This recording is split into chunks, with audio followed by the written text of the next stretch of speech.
கிறிஸ்துவுக்குள் அன்பான தேவனுடைய பிள்ளைகளே, ஆண்டவராகிய இயேசுவ நாமத்தினாலே இந்த சமாதானத்தின் நேரத்தை பார்த்து கொண்டிருக்கிற உங்களை நான் வரவேற்கிறேன். அன்பான தேவனுடைய பிள்ளைகளே, இந்த வருடத்தின் முதல் 2 மாதத்தை வெற்றியோடு முடிப்பதற்கும் இந்த மாதத்தின் முதல் நாளை காண்பதற்கும் ஆண்டவர் நமக்கு செய்த நல்ல கிருபைகளுக்காக நான் ஆண்டவருக்கு நன்றி செலுத்துகிறேன். அன்புக்குரிய தேவனுடைய பிள்ளைகளே, நான் வாழ்கின்ற இந்த உலகத்தில் பல்வேறு விதமான பிரச்சனைகளை நாம் சந்தித்து கொண்டிருக்கிறோம். உலகம் மிகவும் மோசமாக சென்று கொண்டிருக்கிறது. மனிதனுடைய வாழ்க்கையில் என்ன செய்ய வேண்டும், எதை செய்ய வேண்டும் என்று சொல்லி திணறிக் கொண்டிருக்கிற சூழ்நிலைகளும் கூட அதிகமாக பெருகி கொண்டிருக்கிறது. மிக முக்கியமாக பல்வேறு பிரச்சனைகளுக்கு காரணம் என்ன என்று சொல்லி கண்டுபிடிப்பதற்கும் அந்த பிரச்சனைகளிலிருந்து வெளிவருவதற்கான வழிகள் என்ன என்று சொல்லி பார்ப்பதற்கும் கேட்கின்ற சக்தி மனிதனுடைய வாழ்க்கையில் குறைந்து கொண்டிருக்கிறது. பார்ப்பவைகளை பார்த்துவிட்டு வேறு விதத்தில் மனிதன் ஓடிக்கொண்டிருக்கிறான். ஆனால் கவனித்து கேட்பதற்கு அவர்களுடைய இருதயமும் செவிகளும் இன்று திறக்கப்படவில்லை. பழைய ஏற்பாட்டிலே பார்க்கும் பொழுது ஏசாயா 55ஆம் அதிகாரம் எழுதப்பட்ட காலத்தில் இஸ்ரவேல் ஜனங்கள் பாபிலோனினுடைய சிறைவாசத்தில் இருந்தது நிமித்தமாக அவர்கள் தங்களுடைய நாட்டை இழந்து விட்டார்கள், ஆலயத்தை இழந்து விட்டார்கள், நம்பிக்கையை இழந்து போய் இருக்கின்ற இந்த நேரத்தில் ஏசாயா தீர்க்கதரிசியின் மூலம் ஆண்டவர் ஒரு காரியத்தை சொல்லுகிறார். கேளுங்கள், உங்கள் ஆத்துமா உயிர்ப்படும் என்ற ஒரு உறுதிப்பாட்டை கொடுக்கிறார். நீங்கள் கேட்டால் போதும், நீங்கள் கவனித்தால் போதும், நீங்கள் செவி கொடுங்கள். நீங்கள் அப்படி செவி கொடுத்து கேட்கும் பொழுது உங்கள் வாழ்க்கையில் நீங்கள் ஒரு உயிரை பெற்றுக்கொள்வீர்கள் என்று சொல்லி அழகாக ஒரு அழைப்பை கொடுக்கிறதை பார்க்கும் பொழுது அவருடைய பிரச்சனை ஒரு அடிமைத்தனம் மட்டும் அல்ல.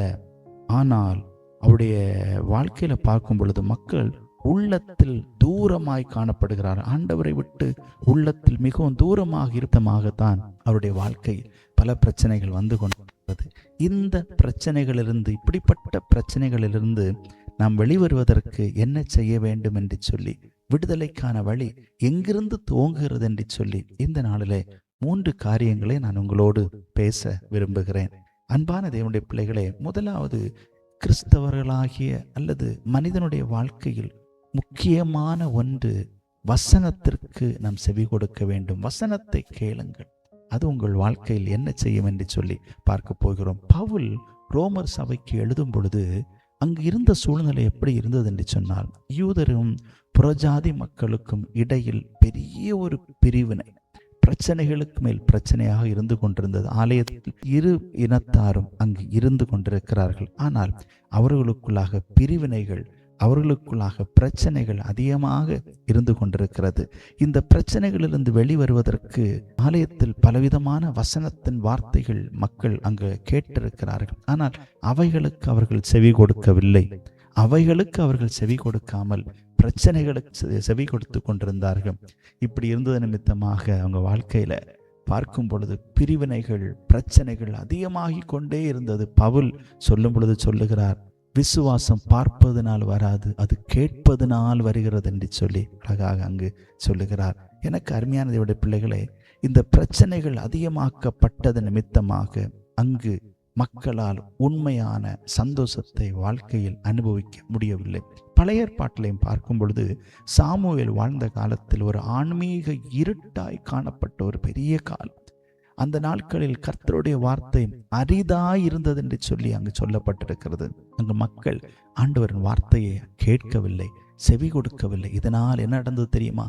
தேவாலயத்திலும் கூட ஊழல் நடந்தது.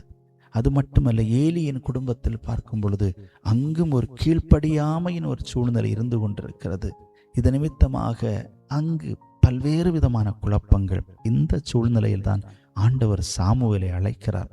சாமுவேலை அழைத்த பொழுது ஆண்டவருடைய சத்தத்தை சாமுவேல் கேட்டார்.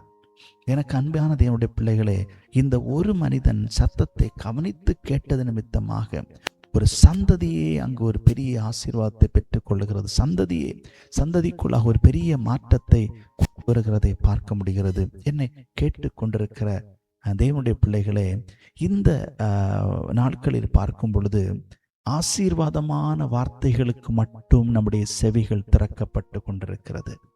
வசனத்தில் எந்த வார்த்தை மனதுக்கு இனிதாக இருக்குமோ அவைகளுக்கு மட்டும் செவி கொடுத்து இன்று ஆசீர்வாதத்தை இழந்து போய் கிடைக்காமல் காத்து கொண்டிருக்கிறவர்கள் எத்தனை பேர் தெரியுமா? வசனத்தை முழுமையாக கேட்க வேண்டும், முழுவதுமாக கேட்க வேண்டும். ஆண்டவர் சொன்னதை செய்கின்ற அளவுக்கு வசனத்தை நாம் கேட்டுக்கொண்டே இருக்க வேண்டும். 1 சாமுவேல் 15ஆம் அதிகாரத்தில் பார்க்கும் பொழுது தேவன் சவுலிடம் சொன்னார், அமிலேக்கியரை முற்றிலும் நீ அழித்து விடு என்று சொல்லுகிறார். ஆனால் சவுல் சிலவற்றை விட்டது மட்டுமல்ல, விருப்பத்திற்கேற்றவாறு நடந்தான். தன்னுடைய பெயரை நிலைநாட்டுவதற்கான முயற்சிகளை செய்து கொண்டிருந்தான். இப்படி அவன் செய்த நிமித்தமாக அபிஷேகத்தை இழந்து போனான். அன்பானவர்களே, நம்முடைய வாழ்க்கையில அனைத்து தேவ வார்த்தைகளுக்கு நாம் செவி கொடுக்க வேண்டும். வசனத்துக்கு நாம் செவி கொடுக்கும்போது நம்முடைய வாழ்க்கையில் முழு நன்மையும் தவறாமல் வந்துவிடும் என்பதை நீங்கள் மறந்துவிடக்கூடாது. இரண்டாவது பார்க்கும் பொழுது, உங்கள் உடலை கேளுங்கள். Listen to your body. உங்கள் ஆத்துமா வாழ்வது போல் எல்லாவற்றிலும் செழித்து சுகமாயிருக்கும்படி வேண்டுகிறேன் என்று சொல்லி இங்கு நாம் வசனத்திலே நாம் பார்க்க முடிகிறது. இங்கு யோவான் எதற்காக இதை சொல்லுகிறார் என்று சொன்னால், இங்கு காயு என்கின்ற ஒரு மனிதனுடைய உபசரிப்பையும் அவனுடைய ஆன்மீக வளர்ச்சியையும் பார்த்து அவனை உற்சாகப்படுத்துகிறார். நீ எல்லாவற்றிலும் நன்றாயிருக்கிறாய், எல்லாவற்றையும் செய்து கொண்டிருக்கிறாய், நீ சிறப்பாக செய்து கொண்டிருக்கிறாய். ஆனாலும் நீர் உன் சரீரத்தை நீ பாதுகாத்து கொள்ள வேண்டும், நீ சுகமாயிருக்க வேண்டும் என்று சொல்லி ஒரு அன்பான ஒரு வாழ்த்துதலை கொடுக்கிறதை பார்க்க முடிகிறது. எனக்கு அருமையான தேவனுடைய பிள்ளைகளே, இன்னும் பழைய ஏற்பாட்டிலே பார்க்கும் பொழுது 1 ராஜாக்கள் 18-19ஆம் அதிகாரத்தில் எலியா பாகாலின் தீர்க்கதரிசிகளில் எல்லாரை காட்டிலும் அவன் வெற்றியை பெற்று சிறந்தவனாய் இருந்து கொண்டிருக்கிறான். இந்த சூழ்நிலையில் தான் யெசபேல் அவனை மிரட்டின பொழுது அவன் பயந்து ஓடினான். இது என்ன தெரியுமா? இது ஒரு மன அழுத்தத்தின் ஒரு அடையாளமாக அவன் அந்த இடத்தை விட்டு அவன் ஓடி போகிறான். அப்படி அவன் மனம் உடைந்து மன அழுத்தத்தோடு காணப்படுகிற அந்த நேரத்தில் ஆண்டவர் ஒரு தூதனை அனுப்பி உணவை கொடுத்து போஷிக்கிறார். அது மட்டுமல்ல, அவனை நல்ல தூங்க வைக்கிறார். அவனுடைய சரீரத்தை ஆண்டவர் கவனிக்கிறார். அவனுடைய மன அழுத்தத்தை போக்குவதற்கான நல்ல அவனுக்கு ஒரு ரெஸ்டை அவனுக்கு ஆண்டவர் கொடுப்பதற்கான ஒரு வாய்ப்பை உருவாக்கி கொடுக்கிறார். எனக்கு அருமையான தேவனுடைய பிள்ளைகளே, ஆண்டவர் நம்முடைய சரீரத்தின் மேல் கரிசனை உள்ளவராயிருக்கிறார். இந்த உலகத்தை படைக்கும் பொழுது ஆண்டவர் வானத்தையும் பூமியை மட்டும் படைத்து விடவில்லை. இந்த வானத்தில் தண்ணீரை படைத்தார், பகலை படைத்தார், இரவை படைத்தார், உணவுகளை படைத்தார். இன்னும் மனிதன் உட்கொள்ளும் வகையில் காய்கறிகள், இன்னும் பழங்கள் போன்ற மனிதன் தன்னுடைய சரீரத்திற்கு ஏற்ற எல்லா விதமான ஆரோக்கியமான உணவை உண்ணுவதற்கு வேண்டிய எல்லாவற்றையும் ஆண்டவர் படைத்து வைத்தார். இதெல்லாம் எதற்காக தெரியுமா? நாம் சுகமாக இருக்க வேண்டும், ஆரோக்கியமாக இருக்க வேண்டும் என்பதற்காக தான். நம்முடைய சரீரத்தை நாம் கவனிக்க வேண்டும், கேட்க வேண்டும். எப்பொழுது நம்முடைய சரீரத்துக்கு ஓய்வு தேவைப்படுகிறதோ அப்பொழுது நாம் ஓய்வு எடுக்க வேண்டும். எப்பொழுது நமக்கு தூக்கம் வருகிறதோ அந்த நேரத்தில் நாம் தூங்க வேண்டும். எப்பொழுது பசிக்கின்றதோ அந்த நேரத்தில் தவறாமல் நாம் சாப்பிட வேண்டும். எப்பொழுது தாகம் எடுக்கிறதோ அப்பொழுது தண்ணீர் குடிக்க வேண்டும். இன்னும் இந்த ஆபத்தான இந்த உலகத்தில் நம்முடைய சரீரத்தை பரிசுத்தமாக பாதுகாத்து கொள்ள வேண்டும். அது மட்டுமல்ல, நச்சுத்தன்மை இருக்கின்ற உணவு வகைகளை உட்கொண்டு நம்முடைய சரீரத்தை கெடுத்து விடக்கூடாது. நம்முடைய சரீரத்தை நல்ல கவனமாக பார்க்க வேண்டும். போதை பொருட்கள் நம்முடைய சரீரத்துக்குள் சென்று விடாதபடி கவனமாக பார்த்து கொள்ள வேண்டும். அப்படி இருக்கும் பொழுது, பரிசுத்தத்தோடு பாதுகாத்து கொள்ளும் பொழுது, சரீரத்தை நல்ல கவனமாக பாதுகாத்து கொள்ளும் பொழுது நீண்ட நாட்கள் சுகமாக உயிரோடு இருக்க முடியும். அதை தான் ஆண்டவர் விரும்புகிறார். நீங்கள் சுகமாக இருப்பதை ஆண்டவர் விரும்புகிறார். இந்த மாதத்தில் ஒரு தீர்மானத்தை எடுங்கள். நீங்கள், என்னுடைய சரீரத்தை நான் பாதுகாக்க வேண்டும், சரியான நேரத்தில் நான் உணவுகளை உட்கொள்ள வேண்டும், சரியான நேரத்தில் நான் தூங்க வேண்டும், அதிக நேரம் நான் விழித்திருந்து தூக்கத்தை நான் கெடுத்து விடக்கூடாது, தேவையற்ற செயலை என்னுடைய சரீரத்தை நான் ஈடுபடுத்தக்கூடாது, ஓய்வில்லாமல் நான் உழைத்து கொண்டிருக்கக்கூடாது. இது நிமித்தமாக உங்களுடைய சரீரம் பாதுகாக்கப்படும். நீங்கள் சுகமாயிருப்பதை ஆண்டவர் விரும்புகிறார். அப்படி நீங்கள் ஆண்டுடைய விருப்பத்திற்கு ஏற்றாற்போல் உங்களுடைய சரீரத்தை வைத்துக் கொள்ளும் பொழுது தேவனுடைய மகிமை நம்முடைய சரீரத்தின் மூலமாக வெளிப்படும். நீண்ட நாட்கள் நீங்கள் சுகமாக இருப்பீர்கள் என்பதில் எந்த விதமான சந்தேகம் இல்லை. உங்கள் சரீரத்தை கவனியுங்கள். அது தேவனுடைய ஆலயமாக இருக்கிறது. இதை பரிசுத்தத்தோடு நீங்கள் பாதுகாத்து கொள்ள வேண்டும். இன்னும் அதோடு கூட மூன்றாவது ஒரு காரியத்தை பார்க்கும் பொழுது, உங்கள் அயலாரை நீங்கள் கேளுங்கள். Listen to your neighbours. உங்கள் அயலாரை கேட்க வேண்டும். இங்கு இயேசு அயலான் யார் என்ற கேள்விக்கு பதிலை கொடுப்பதற்காக ஒரு ஓமை அழகாக சொல்லுகிறார். அந்த ஓமையில பார்க்கும் பொழுது யூதர்களுக்கும் சமாரியர்களுக்கும் இடையில் காணப்படுகிற பிரச்சனைகளை மையப்படுத்தி இங்கு யூதர்கள் சமாரியர்களை எப்பொழுதும் ஒரு எதிரிகளாக பார்த்து கொண்டிருக்கிறார்கள். அந்த சூழ்நிலையில் இந்த சமாரியரை ஒரு முன்னிறுத்தி ஒரு எடுத்துக்காட்டாக வைத்து மேல் கொண்டு வந்து இந்த சமாரியர் மூலமாக ஒரு அழகாக ஒரு எடுத்துக்காட்டை சொல்லுகிறார். நமக்கு தெரிந்த சம்பவம் நல்ல சமாரியனுடைய இந்த ஓமைதான். பாருங்கள், இந்த சமாரியனுக்கு முன்பதாக சென்ற 2 நபர்கள் அடிபட்டு கிடந்த இந்த மனிதனை கண்டு கொள்ளாமல் போகிறார்கள். இவர்களுக்கு இந்த ஆலயத்தின் முக்கியத்துவங்களும் சடங்குகளும் சடங்காச்சாரங்களும் ஆலயத்தில் காணப்படுகிறதான மற்ற காரியங்கள் அவர்களுக்கு பெரிதாக காணப்பட்டு அவர்கள் அப்படியே கடந்து செல்லுகிறார்கள். இந்த இடத்தில் மதம் இந்த மனிதனுக்கு உதவி செய்யவில்லை, சடங்குகள் இந்த மனிதனுக்கு உதவி செய்யவில்லை. மனிதன் எவைகளை முன்னிறுத்தி சென்று கொண்டிருந்தானோ அவைகள் எதுவுமே இந்த மனிதனுக்கு உதவி செய்யவில்லை. ஆனால் அடிபட்டு கிடந்த இந்த மனிதனுக்கு உதவி செய்தது யார் தெரியுமா? அன்பை வெளிப்படுத்தின புறஜாதியன் என்று சொல்லி தள்ளப்பட்ட, அவனுக்கு எதிராளியாக பார்க்கப்பட்ட இந்த சமாரியன் முன்வந்து தன்னுடைய அன்பை அங்கு காட்டுகிறான். இந்த அன்பின் நிமித்தமாக அவனுக்கு செவி கொடுத்தான். இவனுடைய அழுகையின் குரலை கேட்டு அவன் செவி கொடுக்கிறான், அவனை கவனிக்கிறான், அவனை உபசரிக்கிறான், அவனுக்கு செய்ய வேண்டிய எல்லாவற்றையும் செய்து முடித்து இன்னும் நீண்ட நாள் அவன் பாதுகாப்பாக இருக்க வேண்டும் என்பதற்காக இன்னும் போதிய பணத்தை கொடுத்து அனுப்பினான் என்று சொல்லப்பட்டிருக்கிறது. எனக்கு அருமையான தேவனுடைய பிள்ளைகளே, இங்கு ஒரு காரியத்தை நாம் நன்கு அறிந்து கொள்ள வேண்டும். நம்முடைய அயலான் யார் என்று சொல்லி தேடிக்கொண்டு இருப்பதை விட்டுவிட்டு நம்முடைய அயலான் நான் ஒரு அயலானாக இருந்து கொண்டிருக்கிறேன் என்று சொல்லி அதை முன்னிறுத்தி நாம் செயல்பட வேண்டும். நம்ம வீட்டை சுற்றிலும் எத்தனை பேர் இருந்து கொண்டிருப்பார்கள்? ஏன் நம்முடைய வீட்டுக்குள்ளே உதவிகளுக்காக எத்தனை பேர் அழுது கொண்டிருக்கிறார்கள் தெரியுமா? கண்ணீரோடு, எனக்கு ஒரு உதவி கிடைக்காதா? என்னிடத்தில் அன்பு காட்ட மாட்டார்களா? என்னிடத்தில் பேச மாட்டார்களா? என்னிடத்தில் நெருங்கி வரமாட்டார்கள் என்று சொல்லி நம் வீட்டுக்குள்ளேயே முதியவர்கள் இருக்கலாம், இளையவர்கள் இருக்கலாம், அல்லது நம்முடைய உறவினர்கள் யாராவது இருக்கலாம். அவர்களுக்கு நீங்கள் செவி கொடுக்க வேண்டும். எந்த உதவி அவர்களுக்கு தேவைப்படுகிறதோ அதை நாம் செய்ய வேண்டும். வீட்டில் அருகாமையில் இருப்பவர்கள் உண்மையாக தேவையோடு கஷ்டத்தோடு உணவின்றி உடையின்றி தங்க இடமின்றி சொல்லி இருக்கிறவர்களுக்கு நாம் செவிகள் திறக்கப்பட வேண்டும். இன்று எப்படி சென்று கொண்டிருக்கிறது தெரியுமா? நம்முடைய பெயர் எந்த இடத்தில் பட்டியலில் வருமோ, பட்டியலில் முதலிடத்தில் வருமோ, அப்படிப்பட்ட இடங்களுக்கு உதவி செய்வதற்காக மனிதர்கள் முன் வந்து கொண்டிருக்கிறார்கள்.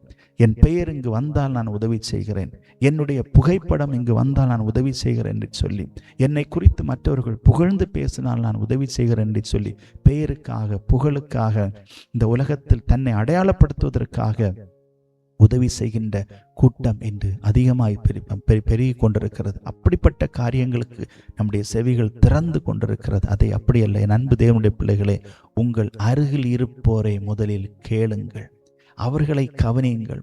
உங்களால் பயனடைய வேண்டியவர்கள் உங்களுக்கு அருகிலே இருந்து கொண்டிருக்கிறார்கள். வேறு எங்கே நீங்கள் தேட வேண்டாம். அருகில் இருப்பவர்களுக்கு முதலாவது நீங்கள் கவனிக்க வேண்டும், கேட்க வேண்டும், உதவி செய்ய வேண்டும்.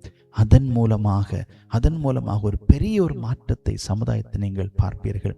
எனக்கு அருமையான தேவனுடைய பிள்ளைகளே, 38 ஆண்டுகளுக்கு முன்பதாக என்னுடைய தகப்பனார் அடிபட்டு மலையிலே காட்டுக்குள்ளே விழுந்து கிடந்த அந்த நேரத்தில் பாருங்கள், வழியிலே வந்த மனிதர்கள் பார்த்துதான் என்னுடைய தகப்பனாரை எடுத்துக்கொண்டு மருத்துவமனைக்கு கொண்டு சேர்த்தார்கள். ஆகவேதான் அவர் உயிர் பிழைத்தார். அன்று அந்த வழிப்போக்கர்கள் தான் என்னுடைய தகப்பனாருக்கு ஒரு நல்ல சமாரியனாக இருந்து உதவி செய்த நிமித்தமாக இன்றும் அவர் உயிரோடு இருந்து கொண்டிருக்கிறார்.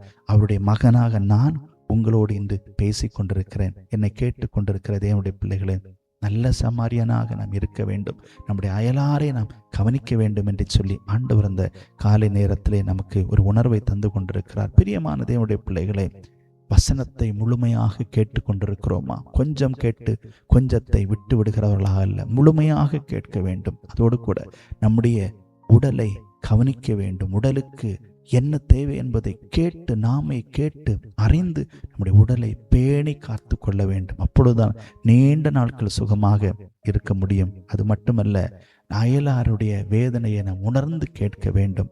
இப்படிப்பட்ட நன்மைகளை ஆண்டவர் நமக்கு தந்து இந்த மாதத்தில் ஆண்டவர் நம்மை நிச்சயமாக உயர்த்த போகிறார், நம்மை ஆசீர்வதிக்கப் போகிறார். ஆண்டவரை நோக்கி பார்த்து, ஆண்டவரே எனக்கு கேட்கின்ற ஒரு சக்தியை தாரும், கேட்டு நான் கவனித்து அதை நடைமுறையில் கொண்டு வர வேண்டிய கிருபைகளை தாரும் என்று சொல்லி ஆண்டவரை நோக்கி பார்த்து கேட்போமா?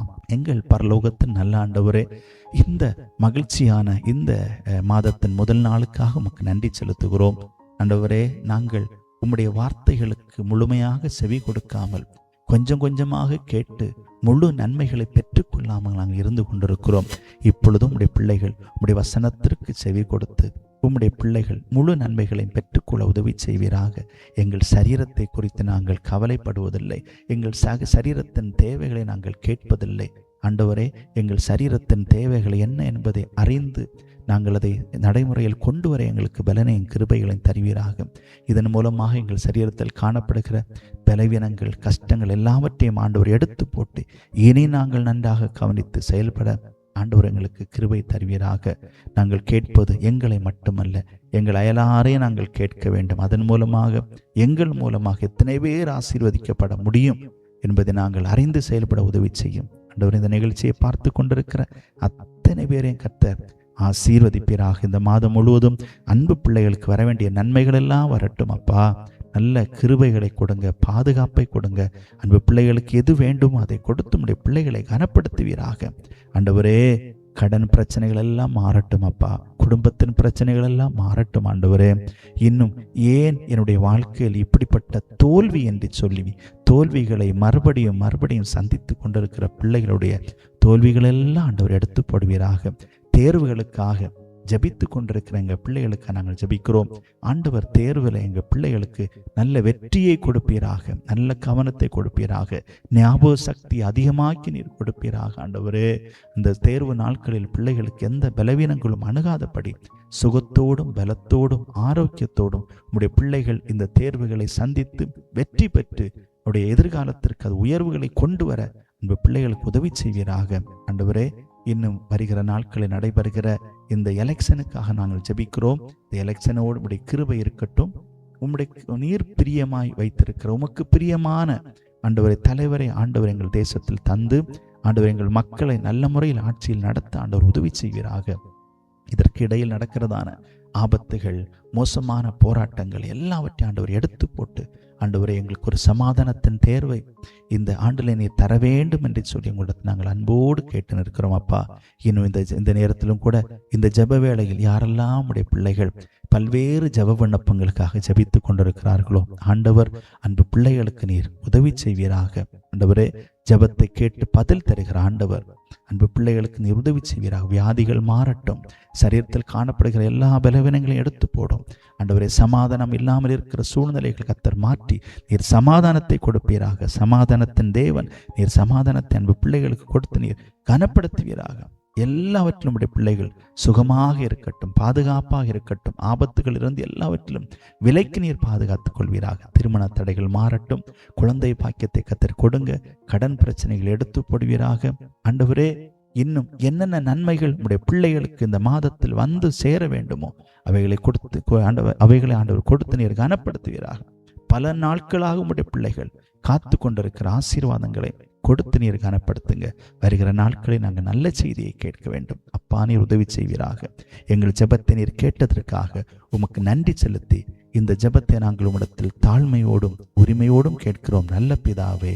ஆமேன், ஆமேன், ஆமேன்.